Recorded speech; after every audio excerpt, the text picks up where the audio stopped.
Okay, welcome everybody to the fourth in a series of 6 sessions with Emma Lewry, looking at the head teacher's role and the wider leadership role linked to early years into Key Stage 1. So I will hand over to Emma and she will be able to share with you the sort of aims for today and carry on the thinking from the previous sessions. Over to you, Emma. Thank you so much. Sorry about my voice. I've got this horrible cold that I'm sure loads of people either have got or have had. It's just delightful, isn't it? But there we are. Such is life. Hope everyone's okay. It would be really helpful for me, particularly for this session, to know what people's job roles are. So whether you are early years lead, teacher, head teacher, other wonderful person in a school, just because we're going to be particularly talking about CPD and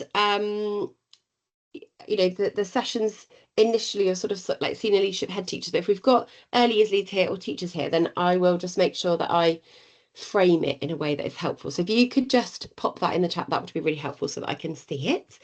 I think everyone that's here has been to one of the sessions before, but if not, hi, my name's Emma.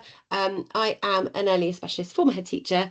Have spent most of my career until about now in Devon, working in local primary schools, and I now work as a consultant, so I freelance all across the country, and a little bit in the Isle of Man, which is actually international because it's not part of the UK, so there we go, that's about as glamorous as my life gets, but it is exciting because I get to see lots of different schools in my work. Amazing, thank you, Jennifer. I'm just waiting for a moment so that I can see before I start sharing. Perfect, thank you, Tamsin.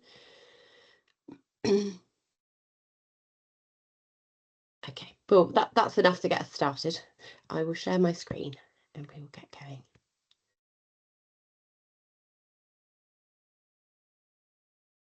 Fab. Okay, so this session, I hope you can see that. Shout at me, Emma, if you can't see that. So this session, we are going to explore, it's a two-parter. We're going to look at professional development and thinking about what that looks like in schools. And obviously we've got some early years leads here and teachers here, so we'll think about it through that lens a little bit.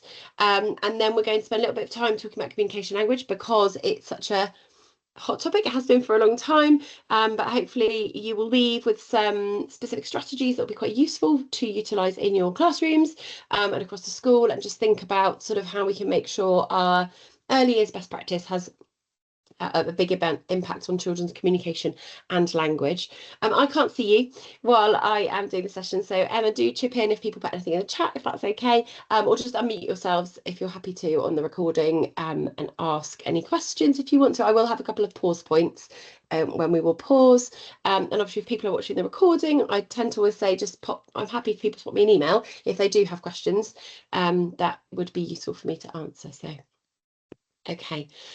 Last session, if you joined me or watched that one, we were looking specifically at environments, and I'd just like to take a moment at the start of each of these just to attempt, I mean, I can't remember what I did yesterday, but attempt to remember what we were talking about and give a little bit of space if there has been any reflections that might come back. People can just pop those in the chat, or if you want to unmute yourself. We looked at environments. We thought about the CAPE model that I use, which is about continuous provision, making sure that there's continuity in it, that there's autonomy in it, and that our provision is in a particular way, making sure it's really strong. We looked at some examples of environments, sort of images, and talked about the depth at which we would go to when we're planning, and we particularly talked a little bit about sort of indoor-outdoor environments as well. So if anyone does want to chat about that, want to put anything in the chat or ask me any questions, then please do. It just helps to ground ourselves in the fact that we did meet a while ago and talk about some other ideas. I think that was a January session, which feels like forever ago. Okay, so let's have a little think about early years sort of CPD. And I just think it's always a little bit of a complex one, because so many people talk to me and they say, I'll probably go to this slide, they say these sorts of things. They feel like sometimes if we're talking about staff meetings particularly, staff meetings sometimes don't always feel like they fully are valuable for our early years teams. And we might be talking about teachers here, might be talking about leaders, we might be talking about support staff, for example.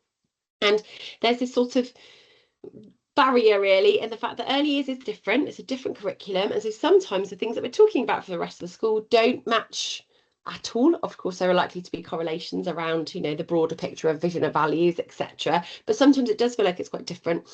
Staff often say they feel a little bit left out. They go to staff meetings, they're sitting there, they don't feel they get lots out of it, or they're constantly having to sort of say, actually, that wouldn't quite work how we do it. We'd need to change it. And they often feel like, they're the shift point. It fits a little bit further up the school, and they're really having to make changes and shift things around. So what I'm going to do is explore just some suggestions and ideas really around CPD, planning, thinking about it. And obviously if you're coming here as a sort of early years lead perspective, hopefully these will be useful potentially as a sort of suggestive perspective. So if you've got maybe head teachers, or whether you're part of a trust who are organising broader CPD, being a little bit proactive to say, actually, if that's going to meet our needs, that's really fantastic. If not, here are some other things we'd really like to engage in, because when we've got bits of time is so precious. Actually, we want to make sure it's really, really well utilised, just don't we?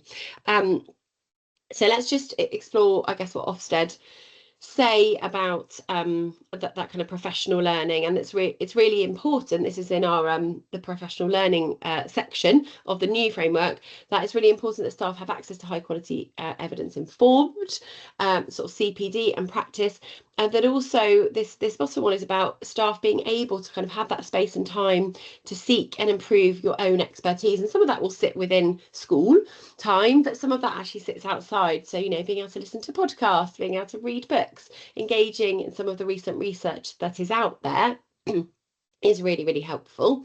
And then I just pop that link there, so I'll send the slides over because the EEF effective professional development links, there's some useful sort of ideas there around how you can scaffold professional development. So if you're thinking about maybe trying to put a bit of a package in place for TAs, support staff, maybe broader staff, even staff that work with us at lunchtimes, for example, making sure that they have a good understanding about what early years children need and how that might be slightly different to our older children. There are some scaffolds in place there that might be useful. Okay, so for me, these are some of the sorts of things that we're trying to do in terms of getting that balance. We recognise, like I said, that early years is a different curriculum, and it's sometimes in our CPD planning it fits, and there are similarities and differences between maybe literacy and phonics. Absolutely, that's got to be a thread right through early years, even if you have preschools and nursery. But then there's other subjects that can feel quite different. For example, computing and technology. We know that's actually been removed now from the early years kind of early learning goal. While we might still want to teach that and have opportunities for children in reception, actually the balance of how much that's a focus might be quite different to some of our other age groups. Even the language is different, isn't it? The way we don't talk about subjects, we're talking about areas of learning. That holistic focus is quite different. And I think something I've been talking to a lot of people at the moment about is really needing to make sure that as a school, we're recognising what early years is for us as a school, and also whether we're talking about early years or whether we're talking about early childhood. So you'll probably have seen, and it's a big part of my work now, sort of a push for making play-based learning statutory. And one of the key issues we've got in this country is that early years is our curriculum. So we've got birth to 5 as our early years sort of statutory framework. We have to meet that. And that does give us some pedagogical guidance, which is helpful. It tells us that children learn through play, and we have the characteristics of learning, etc. And then for lots of schools, what they're finding sort of, and I don't know whether you're feeling this pressure yet, getting them ready for year 1, summer term, they've got to be ready for year 1. Actually, when we think about child development, we have the phase of development that we call early childhood. Scientists or researchers would look at that, and early childhood as a phase is usually about 4 to 7. Okay, so that would actually for us encompass reception and Key Stage 1 as a phase of childhood. But we sort of break that in half here in England. We have our early years goes up to 5, and then Key Stage 1 suddenly becomes part of primary curriculum, which is different in Scotland and Wales, I'm sure you all know.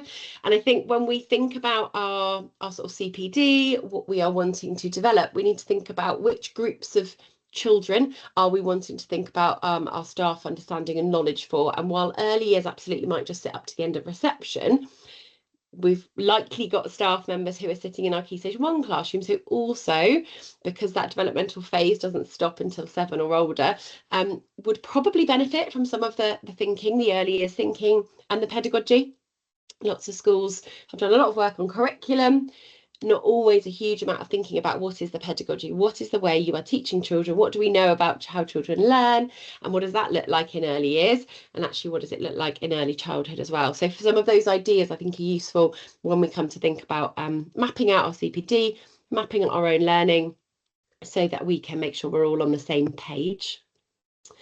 I'm just going to suggest, I think, 3 kind of ideas, 3 things that we could do if we are feeling those sorts of ideas, particularly if you're in an early years leadership role or in a class teacher role, and you're thinking, actually, yes, I do go to some staff meetings and I'm thinking, I don't really feel like this is exactly what I need. I think I could also do some beneficial learning. And sometimes I guess for small schools particularly, that you might be you're one person sitting in a staff meeting feeling that actually maybe that bit of the meeting is not useful for you.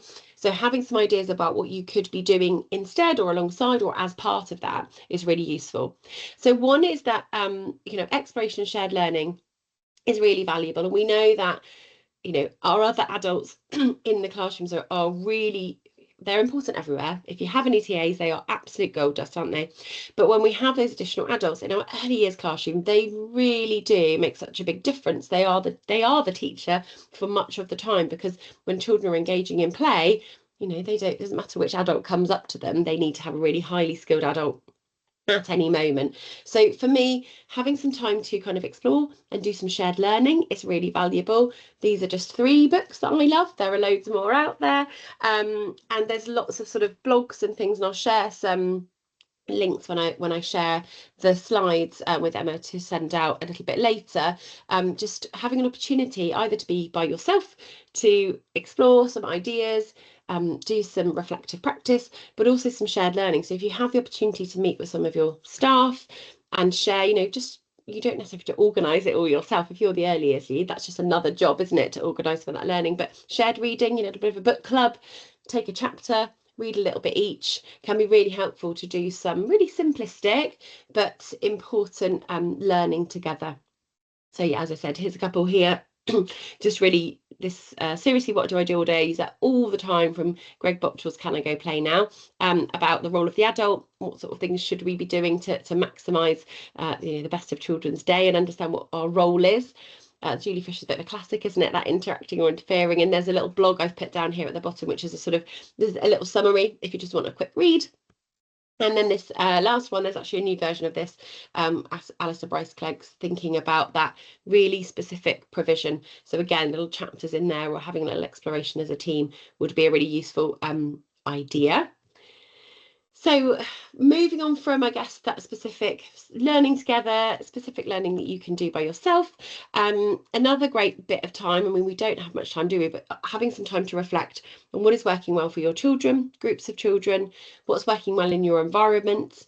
The role of an early years lead or the early years teacher is different in at the end of the day. The biggest thing that you can do that will have an impact for tomorrow is thinking about your environment. How can you, what might you tweak, what might you change, what's working well, and spend a little bit of time there. Hopefully you don't have a pile of books to mark, maybe like some of your other colleagues, but spending some time reflecting on the environment, making some tweaks and thinking about what you've noticed and observed from your children across the week. That is time well spent. Digging into specific groups of children, so kind of understanding I'll say data, but I mean data in a really broad sense. So data around engagement, motivation, what's working well from what more support do they need, and these are a couple of grids that I'd shared, I think in session 2, it might have been last session, when we can think about sort of the Leuven scales. Let's look at their wellbeing and involvement. What does that look like as a starting point? How might we step that forward for them? Which zones in the classroom? That's a really simple tally chart. Where do they go? Where do they visit? What impact are we seeing? And what changes might we make? And then sort of a reflection on, there's a little blog there, so really nice little element around sort of neurodiversity in the early years. If we're thinking about SEND and inclusion, hot topic at the moment, then that's quite useful. Different sections in that link that you will get to have a little look around at how we're considering neurodiversity, how we might be looking at early identification, and how we set up our spaces in order to support those children. So a nice bit of reflection around that, and also just following any discussions. What's coming up at the moment, what might be useful to think about for our environment and our cohorts. And so a bit of reflection time is helpful. And then just time to share and look, if you get an opportunity to meet other colleagues, you know, it depends where you are located, and I know that can be a real challenge for us as a locality, that, you know, if after school and there is a staff meeting time, but you can pop over to a school that's 10-15 minutes away and just spend half an hour in someone else's classroom, even if all the children have gone, that is time really, really well spent meeting other colleagues, getting inspiration, and sharing is always really, really valuable. I was lucky to do a big project of work at a large multi-academy trust in Devon, and we did a project of work on collaboration. And ultimately, we were looking at whether we need to really heavily guide and structure collaborative opportunities, or whether, you know, kind of what happens if you do nothing. And there's quite a lot of research around this now, like unagendered meetings and things like that. And what we found was that when we get early years people, I was just looking at early years people because they're fabulous, but probably could be any teachers. When we get teachers together in a space that's unagendered, something valuable comes out of it all the time, and actually often something more valuable than if we as leaders had very carefully sort of structured an agenda.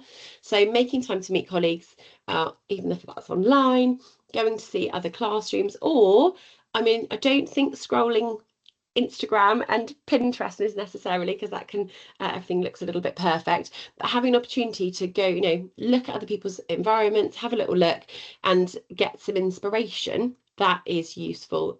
Little bit of time, because I think sometimes this is the element that maybe other colleagues don't always fully appreciate, and we talked lots about environment last time.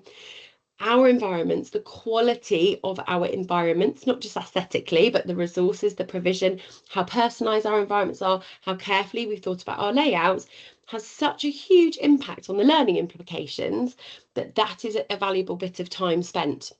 And sometimes for our other colleagues, actually that's far more simplistic if we've got a formal model of learning higher up the school, but time spent on our learning environments has high impact for our early years classrooms. So sort of three bits of thinking there around, you know, engaging in some research and some shared thinking, looking at our kind of environments, getting some inspiration, and doing some reflection. And then the other bit that I have been doing a lot of work with schools on recently is spending some time thinking about pedagogy. And I think this is where our early years teachers, early years teams are so incredibly valuable in supporting the rest of the school. So what we know about how children learn, when I talked about early childhood versus early years, our insight into pupil motivation, their wellbeing and involvement levels, the levels of talk and motivation and engagement that happen in our early years classrooms are usually of an incredibly high standard, often far higher than the sorts of pedagogical sort of impact, so the engagement and motivation that we actually sometimes see in Key Stage 1 and Key Stage 2. You know, we've got busy, engaged, motivated learners in our early years classrooms. So if you are able to spend some time doing a little bit of action research about the pedagogy, I do lots of work with schools at the moment talking about kind of what the core principles are. So looking at what's happening in early years, what are the core principles, what's working well, and why is it working? And thinking then with colleagues around how could they take some of those core principles and thread them through into Key Stage 1 and Key Stage 2. Lots of schools at the moment are thinking about, you know, we've got SEND crisis, we've got children who are really struggling to be in our classrooms. Maybe we need to start looking at our pedagogy. And I think this is, like I said, where early years teams, you've got it, you understand what it could look like a bit further up the school. So I think being able to suggest and talk to colleagues, if you are able to, as part of a sort of CPD aspect around what are the core principles of early years practice, things like the characteristics of effective learning, things like you know, embodied cognition, the way that children are able to move around, and choice and autonomy, those sorts of things come up really high in early years, can be a really useful idea around doing a little bit of action research, what would be useful for children further up school. And also pupil voice is always incredibly valuable, particularly in the summer term, asking your reception children, you know, what's it going to be like in Key Stage 1? What are you looking forward to? How could we make sure that those classrooms are really set up to best meet your needs? It's a little bit of a shift on the Year 1 readiness. It's thinking about, well, how can we make sure that our Year 1 and Year 2 classrooms are ready for you as learners, maybe rather than us getting them ready for a formal approach. Okay. So as a little bit of a whistle-stop tour, really, and hopefully helpful as a little pause and thinking point. I'm just going to stop sharing for a moment to give you the chance to think about that sort of CPD idea and aspect. And I'd really be interested to hear about ideas and thoughts from early years colleagues around what's useful within your current sort of structure of CPD opportunities. As it's hard, Emma and I were just talking before we started the recording, it's really hard to kind of get out. It's hard to go and see places, it's hard to get to conferences and things, and often the sort of CPD planning that we're trying to do is quite small and incremental for ourselves as professionals and also to support our colleagues. So I'd be really interested to sort of hear people's thinking. I'll just stop sharing for a moment.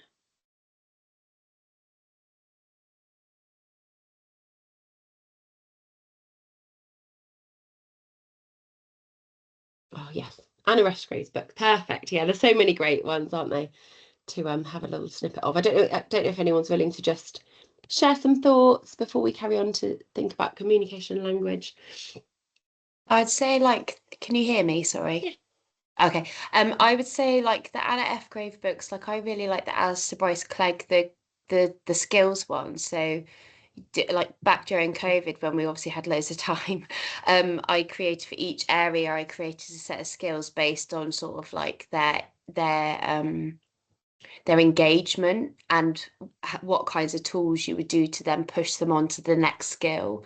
But I found like the Anna F. Grave books are really handy because they do it by term and they're just giving you some different ideas because they do nursery as well and they do reception and they do year one. But they're really handy. But I really like meeting up with other schools as well because it can get quite lonely when you're just by yourself. Yeah. And do you So get to it's do that very much? Because it's hard, isn't it, to find the time? we're trying to, yeah. So it's trying to just get a couple of just trying to get people involved and trying to make new bits, but it's kind of gets put on the wayside a little bit because other things happen. So what would be nice is if, yeah, like you said, like a staff meeting, say for example, rather than doing this, you go and do that. And I think that something like that's definitely something I want to work on is like the pedagogical side of training staff because we've introduced continuous provision in year 1 and 2, but it's very much kind of like it is used, but not as effectively as it could be because of the restrictions on the curriculum. But we're trying to develop the curriculum more in there. And then we get a lot of crossover with staff. So I do want to kind of going forwards as support them with interactions, particularly like the Julie Fisher stuff.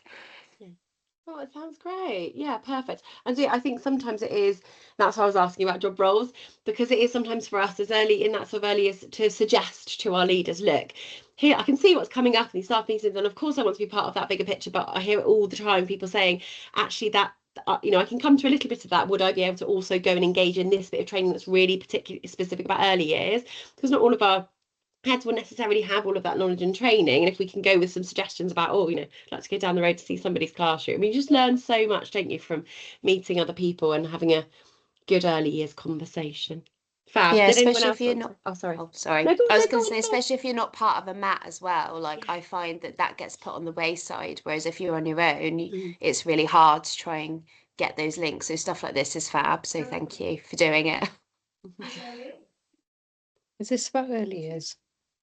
Yeah, we're on early years. Come on in. Fab. Did anyone else want to share any thinking about CPD? Hopefully, like I said, I'll send over some links, so hopefully it's useful just to put together some suggestions. It's always a bone of contention, I think. Right, I'll go on. Is that okay, Emma? Yeah, okay. Perfect. Right, I'll share again, and I've said it's a bit of a tale of two halves. So if you're joined a little bit later, we're going to explore a little bit around communication language. Again, I'm going to have an opportunity at the end to pause and share some other ideas because I am one person with one mode of experience, and I will share some ideas with you. But I know that people on the call will have other things that have been really, really valuable. So please do chip in at the end with some ideas around sort of practical application of things that you saw, because our time is precious and we are busy in our classrooms and we want things that are going to support the learning of our children and not take us hours of our lives. No offence to the Nelly programme, but hey, it takes forever. hopefully, oh, that's a nice, there we go, a little beach for a moment. Right, I hope you can see that. Emma, shout at me if you can't see that. Let's explore then communication and language. Hot topic, and not something that's new at all. Obviously, we have been talking about, you know, the word gap. We have been talking about communication language and the diminishing issues that we have got. It's not even just a national issue, it's an international issue. Other countries are saying the same sorts of things, and for lots of different reasons.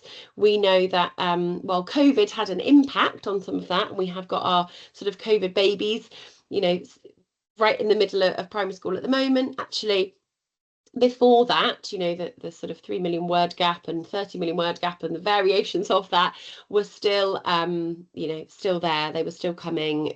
Screens, phones, you know, all of the issues that we've got there around children's use of devices, parents' use of devices, they're not engaging with children, reduction in terms of, you know, external services around speech and language, and other are a problem. And we know just how childhood has changed. You know, the amount of people that talk about, oh, when I was younger, I mean, you guys are probably all too young, but when I was younger, you know, I'd run around outside, you know, freedom with my friends, and children now are, you know, less able to do that. They're much more at home, much more sort of in terms of safety, being at home with maybe with their adults, not running around in the streets until the light, you know, the lights come on, those sorts of things. So childhood is really changing, and one of the bits of impact is on children's communication and language development, and is a challenge that we want to tackle. So you will know that in the early years framework, communication language was, when we had all the changes, it was moved to the top so that we could really signify how important it is. And it's seen very much as that golden thread, isn't it? It's through everything, through all of the areas of learning. There are comments similar to the ones I've underlined here about learning new vocabulary, you know, language, coming through. Lots of things thread right through in terms of communication language. We know even here, just in this educational programme from the communication and language one, it's, you know, it's telling us what we need to be doing in really basic format in terms of making sure that we are focusing on back and forth interactions, quality conversations, language rich environment, lots of reading with children, you know, opportunity for their new vocabulary. So there's, you know, there's lots there, and we want to be doing that at incremental points across, if you've got preschools and nursery, right up into reception. And actually, you know, I think this is where I'm really passionate about that sort of early childhood phase. What we recognise is that children will have done lots of development here up into the age of 5, but they still need a huge amount of support to carry on developing things even into Key Stage 1 and actually beyond. And we know that we've got an RSC framework coming, which I think will really pick up a lot of this and be helping us in our Key Stage 1 classrooms to make sure that we have those opportunities. And it's so lovely to hear that we've got ideas like continuous provision and play-based learning happening in Key Stage 1, because that pedagogy, that creates space for talk. A lot of the research tells us that if children have opportunities to move around their space, to engage in play-based learning, they are far more likely to be talking purposeful talk with adults and also with their peers. So those sorts of pedagogical decisions are really impactful. So we know it's important. And just, again, you will get these links. So that's why I just wanted to share these. You know, nationally, there's lots of things going on. I think actually, since COVID, because there are also so many other things going on, we're hearing a little bit less about communication and language, and that's why I think the RSC framework has sort of picked that back up again, since some of these ideas in terms of the DFE work and the Early Intervention Foundation, some of these were sort of early 2020 around the COVID time. But it's sort of coming back now, definitely. We're thinking about what we need to be doing for children. So these are just some useful links if you want to delve a little bit more into some of the national work that's been going on, national supports, things that we can share with staff, as we talked about in CPD, and some of these to share with parents as well can be useful, particularly that listening to unheard children. Some suggestions there around, you know, helping our families and community to understand that we really need to be doing some of this work at home with our families as well. Okay, so I'm just going to share 4 ideas really, and then we'll have an opportunity for other people to chip in, because I know we have some really, really great ideas. This top one, I just popped that on there because that's from the EYF communication and language development approaches. So again, on the page before there was a link to that, and these are sort of the things that they talk about. I'm not going to go into them because they're all on the EYF, and I wanted to maybe bring you some ideas that I could tell you a little bit more about some of the research. But yeah, they share with you some ideas around teaching and modelling vocabulary, language, interactive reading, collaborative talk, and social communication skills as well. And Shrek is one of those which we're going to speak about in a moment, but that's a little bit more specific around the sort of teaching and modelling vocabulary.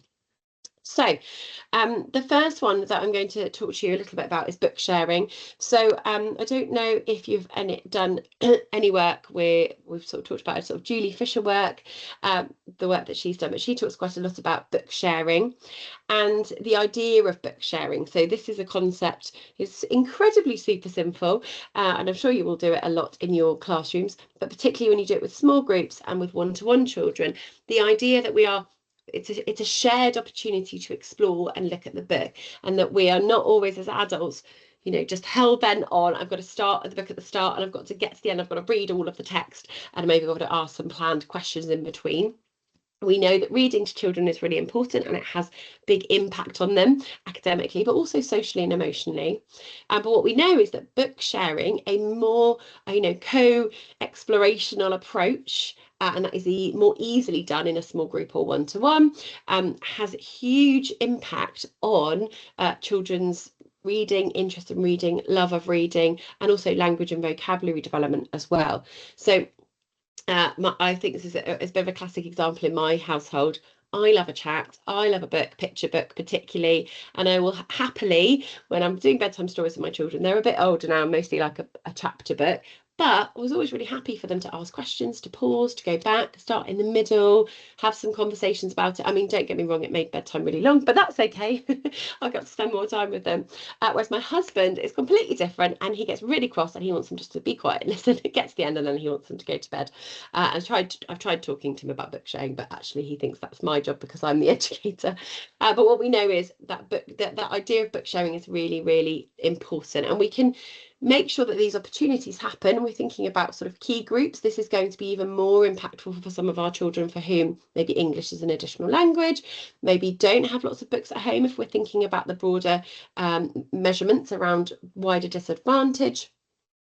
Making sure that we have sort of books strewn across the classroom, I would say, or books in all areas of our continuous provision across early years, make it more possible and likely that children might pick up books themselves and want to look through them, but also that adults can come and share with them.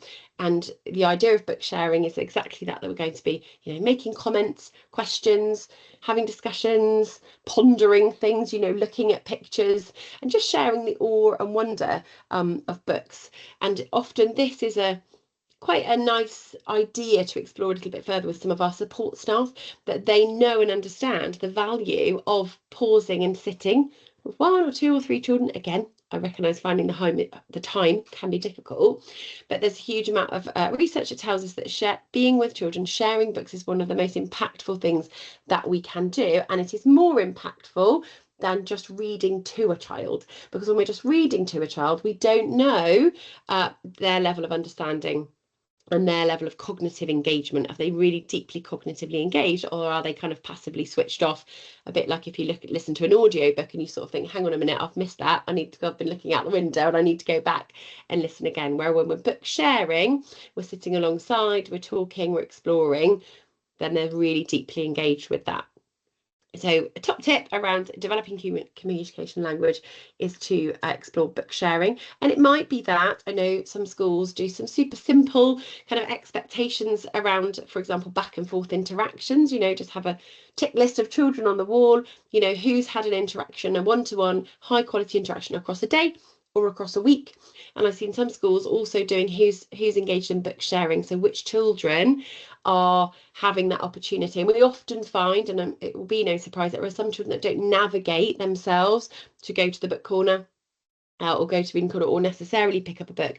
So when we're a little bit more intentional about who's had the opportunity to be with an adult and share a book, we can sort of see where those gaps are, maybe start to choose some texts that will be helpful or interesting to some of those children, and bring those along to make sure that all children across your setting have opportunities for small group or one-to-one book sharing, maybe across a week, maybe across 2 weeks, whatever might work in terms of the context of adult availability that you've got.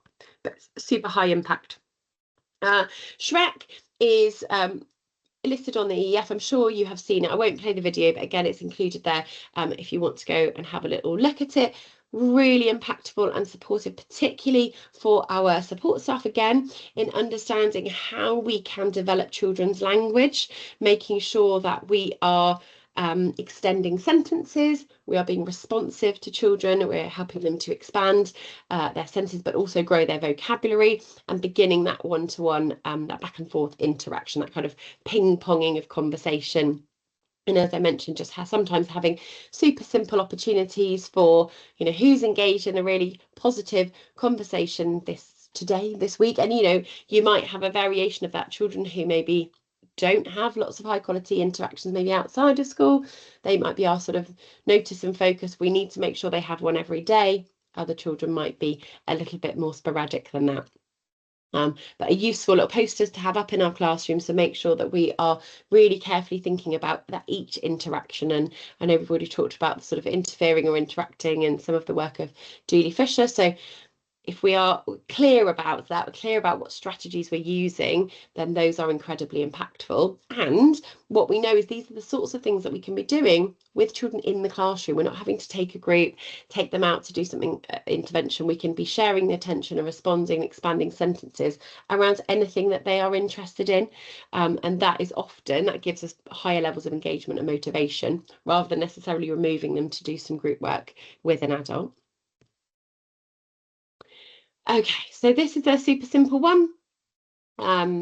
If you know of Jean Gross, I don't know if you do, she does a lot of work in the sort of literacy realm in primary schools and particularly in early years, but this is something she shared with me many years ago, and it you know, it wasn't necessarily her idea to start with, but she originally shared it with me.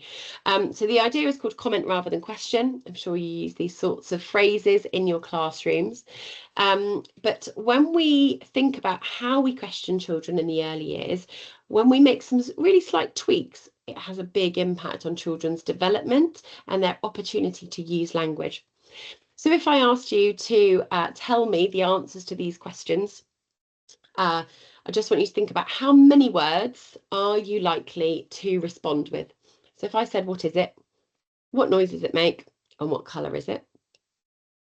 It is likely, you might expand it a little bit more, it's likely that young children will probably give us tiger, one word. What noise does it make? Rah, something like that, you know, a single small syllable response to that one. What colour is it? Well, you might get a little bit more here. You might get orange and black and white if you're lucky. But it would be likely that we would only have quite small, short responses here, probably not in full sentences. And when we very carefully and simply just shift that, and when we are looking at books, when we are exploring text, when we're looking at pictures, when we're looking at objects, resources, when we're out and about in the outside area, if we shift our questioning into comments rather than questions, then there's a high quality impact. So if I just ask you for a moment, and I will pause, if I just said, oh, I hope he's not hungry. I wonder what he's looking at. Or even just a really simple, ooh. If I use those comments rather than questions, then I wonder what sort of answers we might get. So I'm just going to pause for a moment so you can generate some ideas. Pop them up in the chat if you want to, because I will stop sharing in a moment.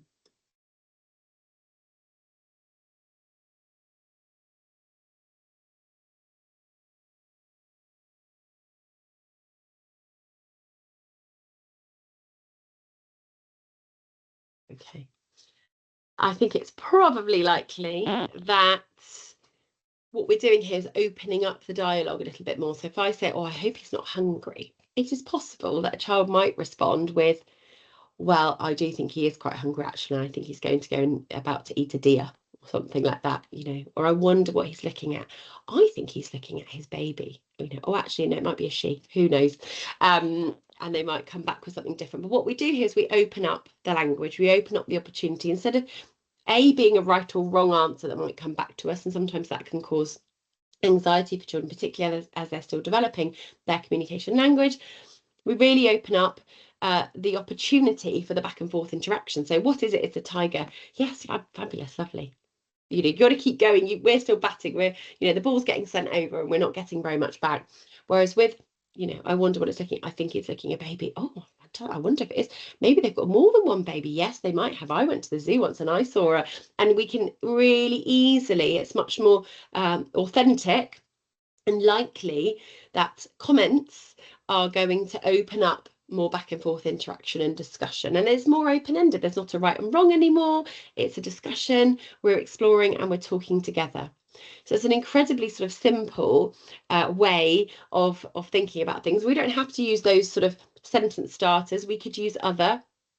I'll just leave that one there for a moment as a prompt as well, to have a think about other sentence starters that we might use, or, you know, what we might say as an adult. I hope, you know, I hope that's, you know, that mum's baby and it's not lost or something like that.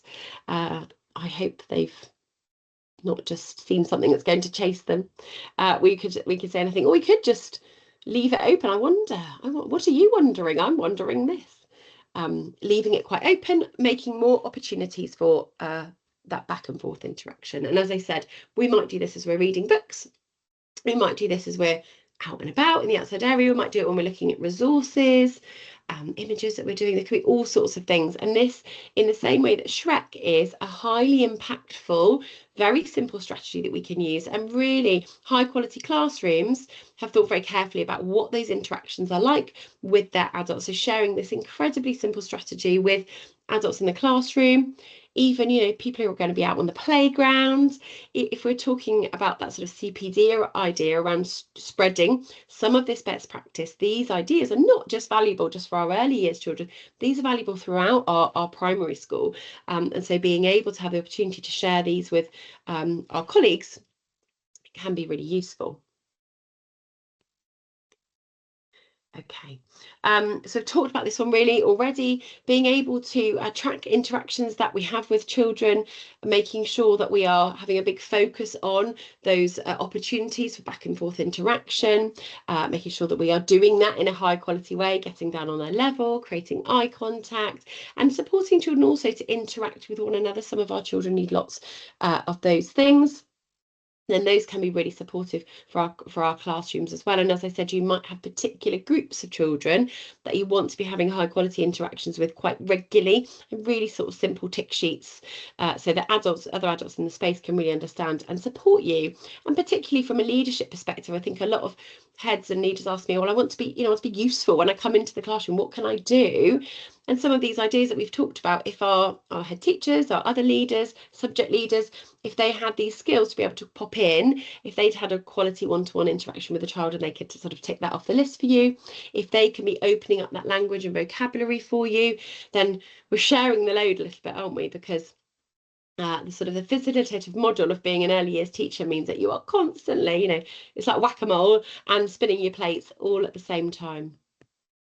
Okay, I just wanted to share with you before we have a moment to pause and sort of network and share some other ideas about communication language. I wanted to share this little bit of research. It was actually shared by Mary Myatt. So she does a lot of work on curriculum. I'm sure you've heard of her.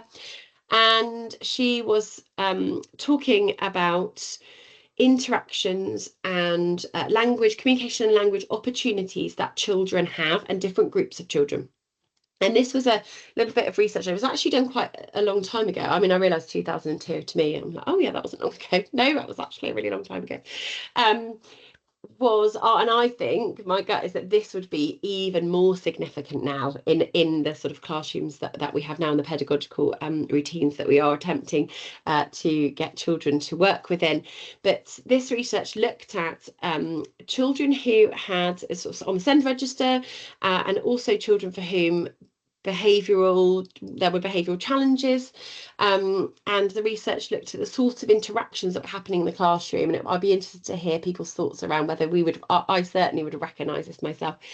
The sort of basic findings were that children who were sort of academically very capable, so able to engage in the learning well, able to get on with their either play-based learning or their formal delivery learning, whichever it was, they received lots of high quality interactions with adults. So they had lots of interactions that were focused on their learning, okay, what they were doing, what they were doing well, lots of very encouraging conversations, able to be talking about, you've done this well, I'm going to give you some feedback, I can help move you forward, or I can see you're doing well there.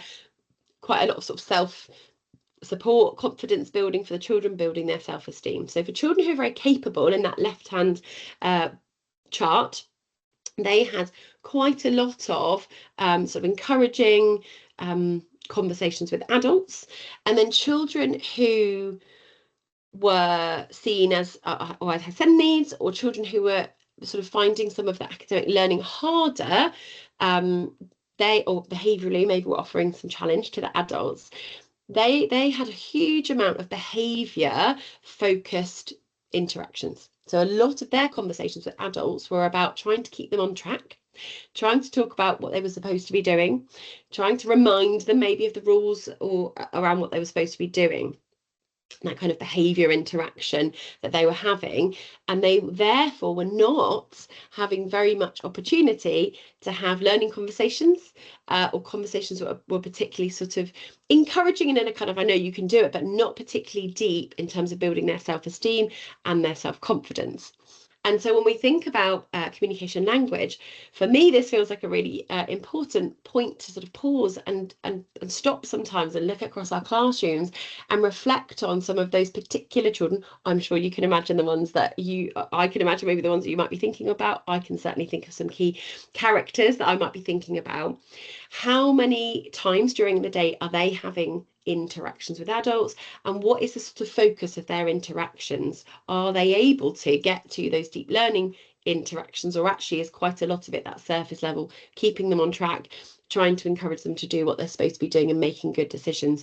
And as a result of that, being able to sort of pause and think about, well, how can we, what would be the things that we could do, what would be the shift and the change in supporting some of those children to really move forward into having those very high quality interactions where we get to know children and we find out who they are, and we sort of use that as capital to move their learning forward. So in a moment, when I stop sharing, I'd really love any perceptions and thoughts around that little bit of research, because I found it really interesting. Okay, so what we're going to do in a moment, again, as I said, is we'll pause sharing. If you are watching the recording and you have ideas, please send them in, because as we've already talked about in this, networking, sharing, collaborating, coming up with ideas is really, really helpful. Ideas that I've shared that are sort of in our environment, things that are speedy, highly impactful, are fantastic. But also I think lots of people are often looking for language interventions and experience of those. So anything that people would like to share about there would be really helpful. And then we will sort of have a moment to pause. Right, I'm going to stop the share. Fab. Right, before we go on to sharing ideas, did anyone have any thoughts around the sort of behaviour interactions, a little bit of research and idea around those?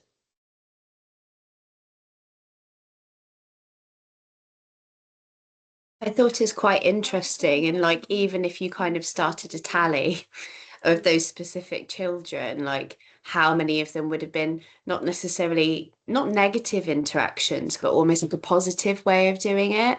Yeah, that's definitely food for thought. And then almost like making sure that you're targeting those children, particularly those ones who are like what you'd say, like, like double disadvantage is a massive like keyword at the moment. So are those children being targeted? And also like, is actually quite, you know, you think about those children, you know, pupil premium, you've got to make sure you focus on those during lessons, but actually, you know, that's something that could go up throughout the school. It's quite, considering like we class ourselves as like a school that teaches obviously quite well, and we do things like Let's Think in English, but actually like you obviously have your target children, but could you make sure that you're just almost tracking it, and then that's another way of backing up, if that makes sense. I think there isn't a right way.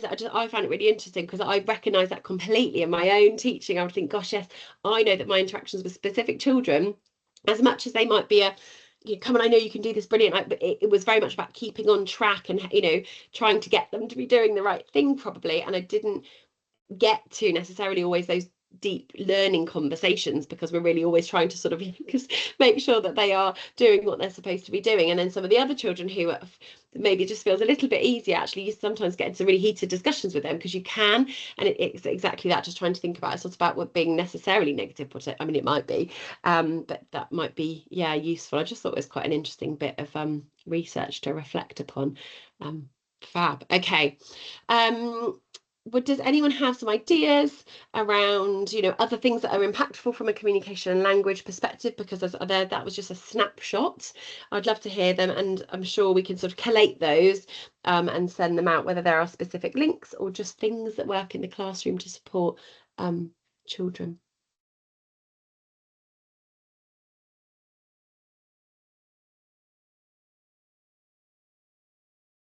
Sorry, I don't want to feel like I'm like taking No, it's good. So, Ideas. sorry. I like it when it's not just me talking. I think that, well, one thing that I found is we've got it was on a website that you actually showed, the speech and language website. So they've got a really good way of assessing what kind of developmental needs, if you're looking at a specific child, like what those specific needs are. And they've got a really great document that looks at like 0 to 5 and then 5 to 11 and their interactions, as well as, because obviously with speech and language, the list for waiting is so long now. You've kind of got children that have not been high enough up the scale to sort of like warrant intervention, but it was really handy. I just put the thing into ChatGPT and asked them to put it into a list of things to assess.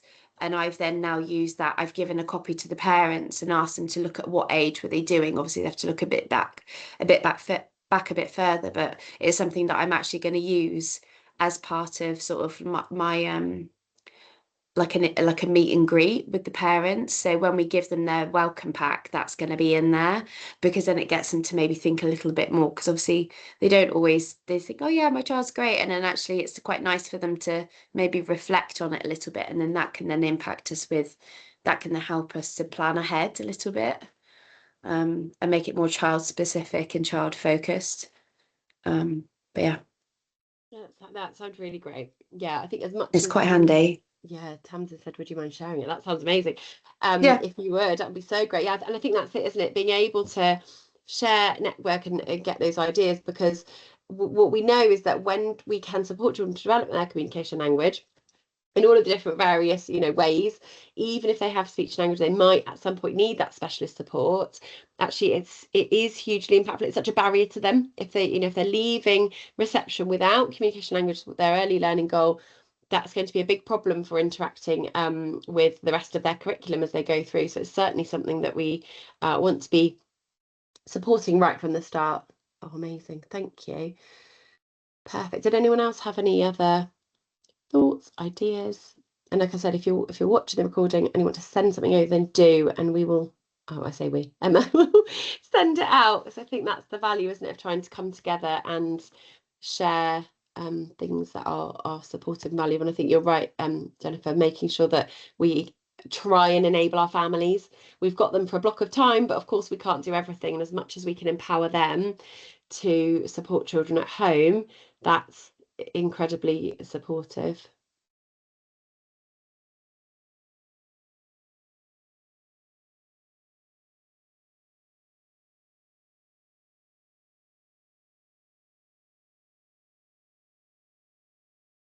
Thanks, Jen. I've put that in I'll add that to the follow-up email that we send out to all colleagues. So thanks for that signpost.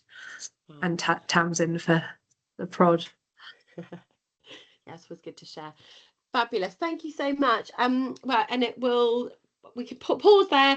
Any sort of reflections, thoughts around, which is a bit of a two-parter, thinking about CPD and also communication language, then pop them in the chat or send them over. That would be really lovely to hear, sort of thinking if there's any actions that you might want to take as a result of the conversations that we have had today. Next session, we're going to send it out in all of the notes, etc. But the next session is an opportunity to talk about and potentially have some conversations as a group around moderation. So we've intentionally planned it before data needs to be in, about the time that we're probably going to be really starting to gather together and think about children, how they're getting on. And so it would be really fantastic if everybody joining next time would be willing just to bring, it doesn't have to be a specific example of piece of, learning, but a example of a child or a situation, a specific situation with maybe one area of learning that colleagues would like to discuss, because it's really nice to have sort of real, I will bring some examples, but it is always really nice for people to have that opportunity to network. So I will keep some space, and hopefully if people can bring some ideas, questions around you, if you've got a particular child and you're thinking, I think they might miss this one, and is it best fit? What might we do about that? Then we'll have an opportunity to pause and share as a group. And if there's lots of people, we can go into groups, and if not, we'll just share as a wider group. But it's a nice opportunity to sort of network and share at that point in the year how children are getting on. Brilliant, Emma. I'm just going to stop the recording a Yeah. second. So thank you so much. You're and there'll be a welcome. follow-up email which will share the final 2 dates, and it will be the link to the recording which you would have already watched, so you'd have seen where it was, and the detail of what to bring to the moderation session. And then the 6th session, we'll be looking at early years and how it sits within the Ofsted guidance. So thank you.